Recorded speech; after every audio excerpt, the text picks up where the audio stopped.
인터뷰. 모두를 위한, 모두를 향한, 모두의 궁금증 흑 인터뷰. 어제 38 국민의힘 전당대회 마무리됐습니다. 윤석열 대통령 참석했습니다. 레미제라블 민중의 노래 나왔고요. 뉴진스의 하이보이도 나왔고요. 슬램덩크 주제곡 부르는 가수 박상민 씨까지. 이분은 노래를 4곡이나 부르더라고요. 지중해도 불렀고요. 그래 청바지 아가씨가 네. 아직 소개 안 했습니다. 네. 근데 이 행사를 어떻게 봐야 되나? 전당대 구성 어떻게 봐야 되나? 이분은 어떻게 봤을까요? 탁현민 전 청와대 의전비서가 모셨습니다. 이제 인사하세요. 네, 안녕하세요. 네. 반갑습니다. 네. 어떻게 지내세요? 이제 얼마 있으면 이제 다시 또 가야 돼서 이제 정리를 하고 있는 중입니다. 미스터 프레지던트는 아주 책이 많이 팔리고 잘 팔리고 있더라고요. 열심히 팔았죠. 네. 잘하셨어요. 자, 어제 국민의힘 전당대회 이렇게 어떻게 보셨습니까? 탁현민이 보면 어떨까, 어떤 생각 들까 궁금했습니다. 근데 전당대회라는 게 참 어려울 거예요. 왜냐하면 이게 승패가 갈리는 자리잖아요. 네. 보통 공연이나 어떤 이런 형식이 있는 행사는 이 모두의 마음을 모으거나 어떤 다 함께 동일한 어떤 가치를 갖고 있거나 이런 것들을 표출하기 위해서 행사나 공연이라는 형식을 선택하는 건데 어제 같은 경우는 그러한 면도 없지는 않지만 더 중요한 게 사실 누가 되고 누가 떨어지느냐이잖아요. 그걸 현장에서 발표를 하고 그러니까 그 발표 결과에 따라서 각자의 기분이 정말 천당과 지옥을 오갈 테니 그런 자리에서 뭔가를 한다는 게 정말 어렵죠. 그래서 저는 오늘 나와야 된다고 해서 한번 쭉 훑어보긴 했는데 참 어렵겠구나라는 생각이 일단 들더라고요. 네. 어려울 텐데 이 행사를 이렇게 기획하고 준비하면서 탁현민 비서관은 특별히 음악에 대해서 굉장히 큰 의미를 부여합니다. 이 노래를 들었다, 저 노래를 들었다, 들어봐라, 이게 어떤 의미가 있다, 이런 것도 생각하고요. 작곡을 해달라고도 하고 이렇게 맞춰서 해달라고도 하는데 이번에 그 전당대회 배경음악 어떻게 들으셨습니까? 한마디로 표현하면 괴랄하다. 그래요? 아니 다른 표현이 마땅히 떠오르지 않더라고요. 괴랄이요? 예. 방송에 적합한 용어는 아닐지 모르겠지만, 그러니까 대통령의 입장 음악은 대통령을 상징하는 음악이잖아요. 그런 면에서 그 곡을 선곡을 했다는 건 이 보통의 상식으로나 아마 연출적 상상력을 발휘해도 상당히 괴랄하죠. 레미제러블 민중의 노래. 그러니까 괴랄하죠. 더 논평하기 어려울 정도로 괴랄하고. 또 하나 이제 음악을 선곡하는 기준 중에 또 하나는 행사의 정체성이나 행사의 메시지를 드러나기 위해서 선곡하는 경우가 있어요. 그런 의미에서 봐도 민중의 노래는 상당히 괴랄하죠. 괴상하다 이렇게 지금 젊은 사람들이 쓰는 합성어인데요.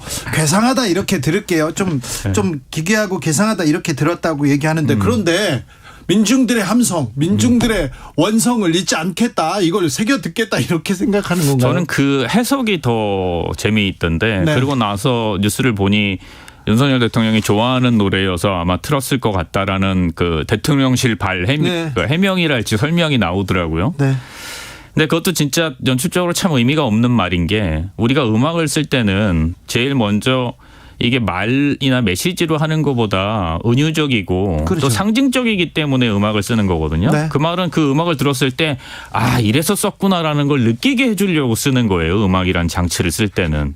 근데 그것이 해석이 안 되니까 본인들이 또 해석을 하는데 윤석열 대통령이 좋아하는 음악이고 평소에 좋아했던 음악이기 때문에 쓴 것 같다. 거기가 무슨 노래방도 아니고 자기가 좋아하는 노래를 들으려고 가시는 것도 아닐 거 아니에요. 그래서 이렇게 저렇게 의미가 무엇일지 아무리 고민을 해봐도 역시 결론은 괴랄하다. 괴상하다로 또 제가 또 바로 잡겠습니다. 요새 젊은이들이 쓰는 신조어입니다. 죄송합니다. 그 마지막에 뉴진스의 하이보이 이렇게 흘러나오면서 어퍼커트하고 이렇게 들어가시는 장면이 있었어요. 그 장면은 어떻게 보셨습니까? 그것보다도 사실은 어제 대통령 국민의힘 전당대회는 제가 알기로는 광복 이후 대한민국 정부 수립 이후 지금까지 보지 못했던 최악의 의전 참사가 있었던 현장이었어요. 자, 최악의 의전 참사라고요? 네. 어떻게요? 대통령이 참석하는 모든 행사는 대통령의 참석과 함께 시작이 됩니다. 그렇죠. 왜냐하면 대통령이 주빈으로 역할하기 때문에. 네. 이 행사에는 대통령이 참여하겠다고 벌써 한 달 전, 두 달 전부터 공표가 돼 있는 상태였어요. 두 번째는 대통령이 참석하는 모든 행사는 국민 의례로부터 시작해요. 그렇죠. 네. 국민 의례, 국기에 대한 경례부터 시작하죠. 그렇죠. 국기에 대한 경례, 애국가 제창, 그리고 순국선열에 대한 묵념. 이것이 국민 의례의 순서인데 네. 어제는 현직 대통령으로는 처음이 아닐까 싶은데 네. 아마도 처음일 겁니다. 현직 대통령으로는 처음으로 국민 의례가 끝난 다음에 입장을 하더라고요. 아, 대통령이 국민 의례 끝나고 입장했어요? 네.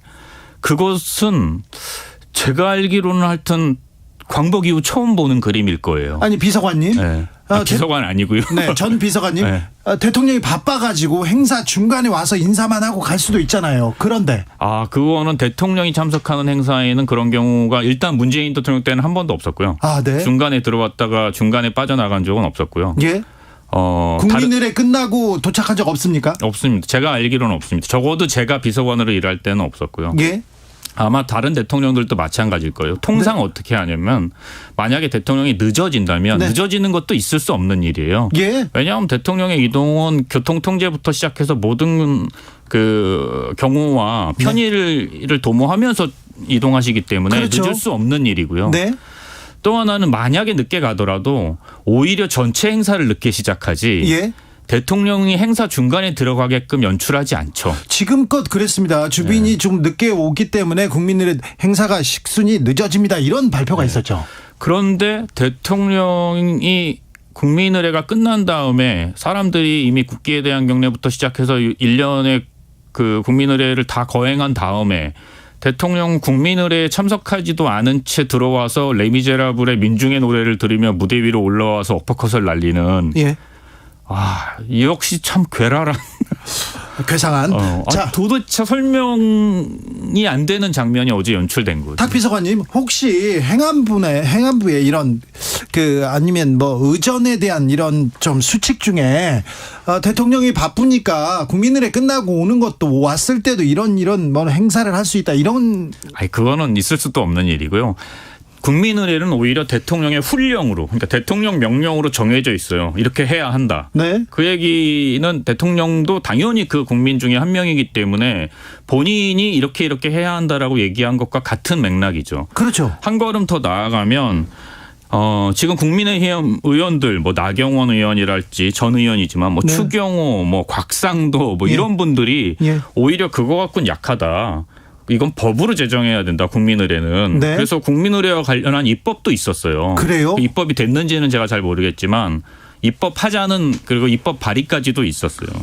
그런 자리에서 더군다나 대한민국 여당의 당직자와 또 수없이 많은 대한민국 여당의 국회의원들 거기에 정부 강요들도 다 있었거든요. 뭐 박진 외교부 장관 제가 얼핏 본 것 같은데 그 모든 사람들이 거기 앉아가지고 대통령이 국민의례에 참석하지도 않은 채 중간에 들어오는 그런 전무후무할 행사를 아무 말도 없이 환호하고 박수치고 맞이하고 행사가 끝난 다음에도 누구 한 명 어느 언론도 이거 이상하지 않냐라고 문제 제기하는 사람이 없다는 건 저 같은 그러니까 의전 비서관을 했던 제 입장에서는 도대체가 이해할 수 없는 상황이죠. 그래서 다른 거는 저는 오히려 뭐 눈에 들어오지도 않더라고요. 네. 뭐 하이보이든 뭐든 이런 게 중요한 게 아니라 어떻게 이럴 수 있지? 이런 생각이 여전히 계속 들고 있습니다. 국가 원수가 국민의례 끝나고 와서 이렇게 행사에 참여했다가 나갔다. 이건 중간에 나갈 수는 뭐 100번 양보해서 중간에 나갈 수는 있다고 생각해요. 왜냐하면 중요한 어떤 국가적인 문제가 생기거나 아니면은 어떤 대통령의 시간을 아끼기 위해서 또 다른 일정 때문에 나가는 건 있을 수도 있다고 생각해요. 네. 그렇지만 국민의례에 참석하지 않고 중간에 들어와서 대통령이 자신을 환호하는 사람들의 환영을 받으며 무대 위에 올라가서 그 자리에서 국민과 국가와 자유를 이야기하고 다시 박수를 받으면서 그냥 가버렸다. 네. 이게 어떻게 이해가 되고 납득이 되고 용인이 될 수가 있는 거죠? 좀 이상했어요. 네. 탁현민 전 비서관이 얘기했던 국민들의 중요성 인식 제고 입법을 추진한 분은 김석기 의원. 그 전에도 있었으나 2017년 김석기 자유한국당 의원이 이런 국민 의례 법안 제정안을 국회에 제출하기도 했습니다. 어제 이렇게 얼굴이 보이기도 했는데요. 3.1절 기념사, 3.1절 기념식 특별히 탁현민 비서관은 고심하고 고심해서 이렇게 준비했던 걸로 기억합니다. 윤석열 대통령의 3.1절 기념식 어떻게 보셨습니까? 뭐 그 내용에 대해서는 진짜 언급하고 싶지 않을 정도로 뭐 참담한 기분이고요. 다만 이 말씀은 꼭 좀 드리고 싶은 게 문재인 정부 때의 저나 문재인 정부 때 일했던 많은 사람들이 특히나 3.1운동이나 광복절 행사에 신경을 많이 썼던 아주 개인적인 이유가 각별하고 개인적인 이유가 하나 있어요. 그게 뭐냐 하면 이게 너무 뭐 감정적인 부분이라 말씀드리기 참 그렇긴 한데 제가 홍범도 장군 유해 봉환 때나 혹은 대한민국의 애국지사들 네. 그리고 특히나 독립운동을 하셨던 할머니 할아버지들을 만날 때마다 느꼈던 감정은 부끄럽다였어요. 해방 이후 지금까지 대한민국이 그분들에게 해준 게 이것밖에 안 되나라는 생각을 너무 많이 들었어요. 특히나 홍범도 장군 같은 경우는 카자흐스탄에 마지막으로 머무셨던 곳이 보존돼 있는데 그 사진을 보면 정말 많은 사람들이 당시에 보훈처 직원들, 청와대 직원들이 거기 갔다가 막 울기도 하고 막 그랬어요. 너무 초라하고 부끄럽고 처참한 수준이라서. 그래서 그때 저희가 나름 각자들 결심을 했던 게 적어도 우리 정부 때 혹은 우리가 이 일을 맡고 있는 동안은 이분들에게 우리가 할 수 있는 최대한의 예우는 해드려야겠다라고 생각하고 각각의 행사들을 진행해 왔었는데 돌이켜보면 지난번 윤석열 정부가 했던 3.1절이나 광복절과 어떤 차이가 있을까 이렇게 생각해 보면 이런 차이가 있더라고요. 이전까지의 대한민국은 그 개인의 헌신이나 혹은 그 개인의 희생을 강조하는 그런 애국이었다면 네. 사실은 문재인 정부의 애국은 이제는 국가가 그 헌신과 애국에 대한 보답을 해줘야 한다는 쪽이었거든요. 네. 근데 이제 그게 다시 돌아간 것 같은 거예요. 다시 옛날로. 네. 본인들은 최소한의 예의이며 최소한의 태도인 국민의례조차도 참석하지 않는 게으름을 보이면서 어떻게 국가나 혹은 그 민족을 위해서 헌신했던 사람들의 희생 그리고 그분들의 노고를 위로할 수 있다고 생각하는 거죠. 이런 어처구니 없는 모습을 지금 계속 목도하고 있는 것 같습니다. 네. 강제징용 배상해법 이후에 한일 정상회담이 개최됩니다. 한미 정상회담도 열린다고 합니다. 국빈 방문한다 이런 얘기도 있었는데 자 한일 정상회담, 한미 정상회담 이거 조금 이 부분 우리 또 이 부분은 좀 놓치지 말았으면 좋겠다 하는 글쎄 뭐 부분이 제가 있으니까. 현안에 대해서 얘기하는 것보다는 네. 제가 맡은 일과 연관해서 얘기하면 국빈 방문은요. 네. 본인이 그러니까 대통령 본인이 혹은 대통령 부인 본인이 말 그대로 국가의 그 상대방 국가에 대접받으러 가는 자리가 아니에요. 예. 대한민국이 대접받으러 가는 자리예요. 예. 그리고 대통령과 그 부인은 그 대한민국을 대표하는 사람이기 때문에 국빈으로 초청이 되는 거고. 네. 그래서 거기서 가져야 할 태도는 우리나라 예. 혹은 대한민국의 각각의 국민들의 이해, 예. 그다음에 각각의 국민들의 역사의식 이런 것들을 상대 국가에게 당당히 주장할 건 주장하고 예. 얻어낼 건 얻어내고 또 품위와 품격을 지키면서 그 역할을 수행해야 되는 거예요. 그 점을 좀 잊지 않으셨으면 좋겠어요. 네. 오늘 윤석열 대통령 당선 1년입니다. 저 의전 비서관이니까 각종 이렇게 보여주던 행사 그리고 전반적으로 어떻게 보였는지 한마디 해주십시오. 그건 뭐 제가 전에도 이 자리에 나와서 말씀드렸지만 논할 수 있는 수준이 아니라 그랬잖아요. 네. 그게 어제도 또 한 번 확인이 된 거죠. 아니 국민의례도 참석하지 않는 대통령의 입장을 하는 그런 구성을 갖고 있는 행사를 어떤 걸 논할 수 있겠어요? 뭐 레미제라블을 썼냐 안 썼냐? 혹은 뭐 하이보이를 틀었냐 안 틀었냐? 대통령이 그 참석하는 행사 몇 시부터 몇 시까지 몇 분 뭐 어떤 일이 있고 어떤 그 시간표를 다 보시죠 먼저. 당연히 보고를 하죠. 그래요? 윤석열 대통령이 그걸 보는지 안 보는지는 저야 알 길이 없죠. 네. 그리고 대통령의 이동은 사전에 수없이 많은 예행 연습을 거쳐요. 예.